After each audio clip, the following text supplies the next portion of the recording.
I'm pleased to speak on behalf of the opposition to join with Minister Payne in supporting this motion to celebrate and commemorate the 70th anniversary of the ANZUS Treaty. Mr President, in the days ahead, much attention will be focused on what conclusions are to be drawn from the 20-year war in Afghanistan, which came to an end this week. But whatever may be said in that debate, what is beyond dispute is the constancy of the bond between the United States and Australia through the struggles in Afghanistan and beyond. And throughout the final days in Kabul, America was steadfast as an ally and a dependable friend. Because if it weren't for the presence and courage of our American allies, efforts to evacuate thousands of Australians and visa holders in the past weeks would have never been possible. And that presence came at great cost, losing 13 of their own as they sought to help others. Their ultimate sacrifice reflects the heavy duty of leadership, and it is a weight that America has carried since World War II, where the origins of ANZUS are to be found in the war in the Pacific and, of course, Prime Minister Curtin's turn to America. In late December 1941, 3 weeks after the Japanese attack on Pearl Harbor, Curtin declared, "Without any inhibitions of any kind, I make it quite clear that Australia looks to America, free of any pangs as to our traditional links or kinship with the United Kingdom."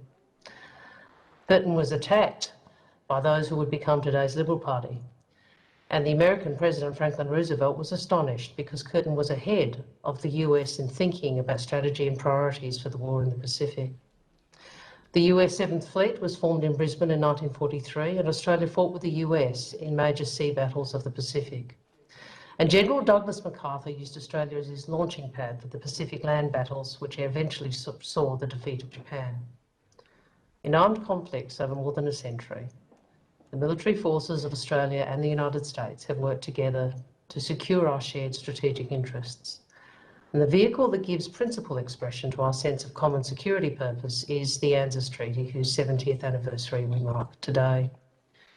ANZUS arose in the broader context of the post-war settlement and the Cold War, the Korean War to our north, and provided the strategic framework for dealing with the re-emergent militarism as a possible threat to security in the Pacific.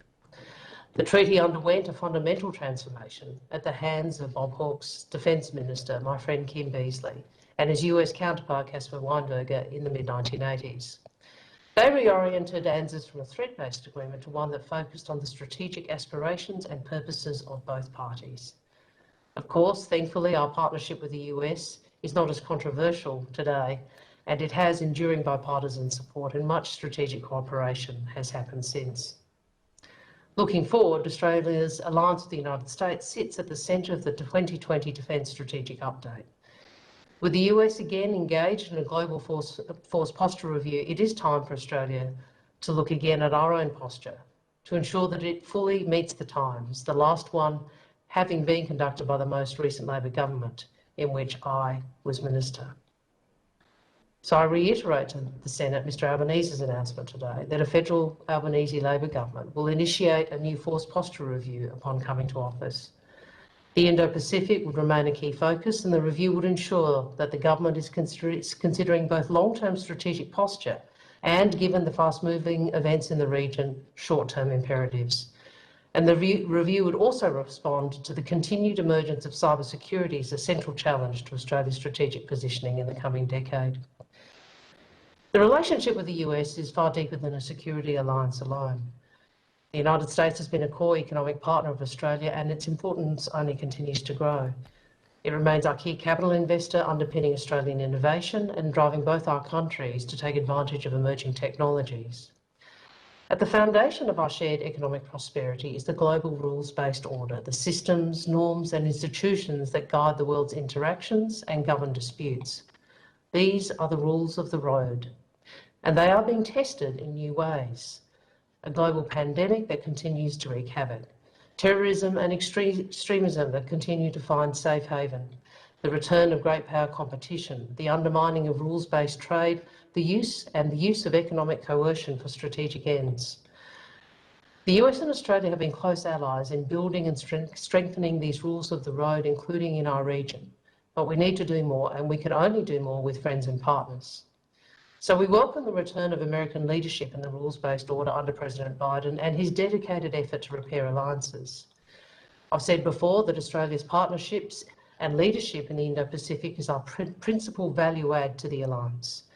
And we have an opportunity and responsibility to work closely with the administration as it develops its Indo-Pacific strategy, including building its economic footprint, particularly in Southeast Asia.